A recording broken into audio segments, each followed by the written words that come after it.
Usually, people develop all sorts of fears and then become their own enemies. Everyone is out there to get me, no one would support me, etc., etc. You know the list. All of this is on self help. The people who might have instilled these thoughts in you might have physically moved on to a very different place, and even you for that matter. But you're such a loving piece of mother lover that the thoughts are still with you at this moment, and you're exactly living the life that they wanted. Yo guys, namaskaram. So today I wanted to talk about basically an effect known as the spotlight effect. So I would like to start with this quote that we suffer more in imagination than in reality. It's from Seneca. So often we fall prey to this very common effect, also known as the spotlight effect. What this basically means is that, it is a psychological phenomena where we kind of overestimate our own importance. We feel that the degree to which other people are noticing or kind of observing our actions, behaviors, appearances is enlarged, just like an actor is like performing on the stage and the spotlight is kind of on him. So everyone is just noticing us and no one else. I fundamentally feel that it is grounded in a very egoistic ground. Everyone or everything just revolves around us. We believe that our perspective is the only right perspective. So this harms us more in the long run than we can imagine. Of course, you'll not see its effect in the short run because you'll want to fit in because of group psychology. But what happens in the long run is that we start living with all sorts of fears, which are usually preconditioned in us by our parents, by society, just so we cannot like blossom our individual potential. You don't take that opportunity to public speak because the peers around you might have laughed at your initial attempts.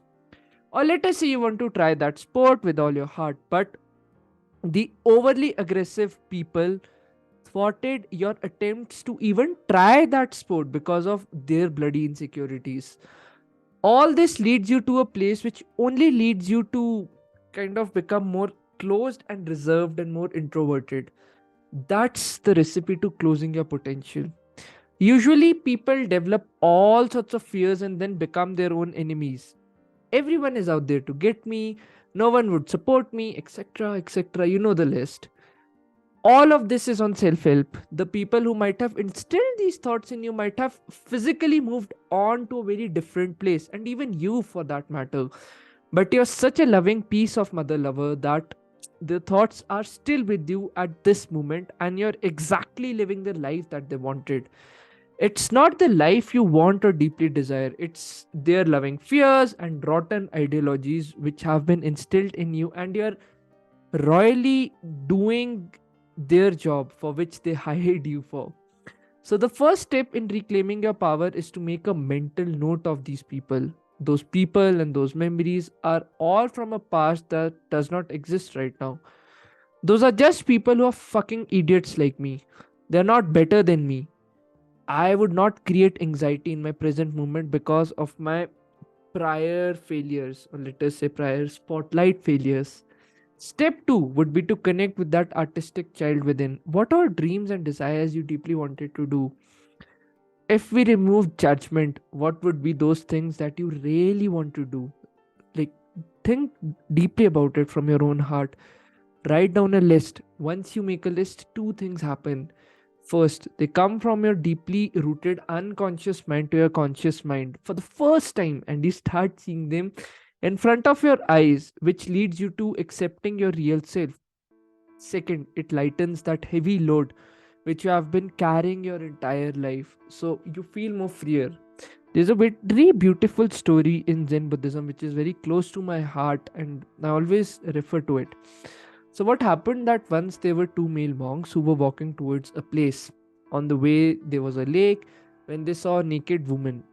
So, she was unable to cross due to heavy tides, and she was termed as a prostitute of sorts by the common populace. So, the monks were kind of quite accustomed to that road, and the lady asked them for help. Unflinchingly, one of the monks decided to carry that naked woman on his back, and then all three of them crossed the river. Then the naked woman went on her way. So the second monk, so the one who carried that lady was the senior monk, the other one was the junior one. So the junior one was quite disturbed by this and it bothered him for days on end. Whereas the senior monk just carried on with his business. So the junior one was unable to contain his plight and then approached the senior one. You are such a respectable priest, and here you were carrying such a prostitute. She's not even well respected in the village. How can you carry her on your back? To this, the senior monk just laughed gently, and I said, and I quote, I left the woman on the riverbank 3 days ago, and you still are carrying her in your mind. Who is the real fool? So, we learn from this story that we often carry the past events with us to the point that it hurts us like real bad. It kills all our opportunities in the present, which would later eventually turn to regret. A common thing I have heard from old people by volunteering in a lot of age old homes is this realization, which often comes late, like, if only we had been true to ourselves and not lived for others, would our life had been richer. So, step 3 would be to realize that no one in the end cares about you. It's you with yourself at the end.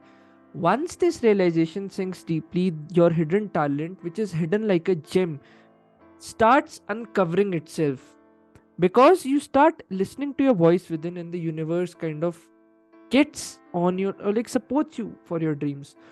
Also, following the so what approach helps. So what if I fail? So what if others laugh?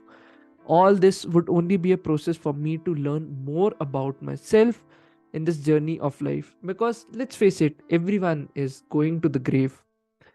Finally, instead of being so invested in yourself, engage with others and get to know them.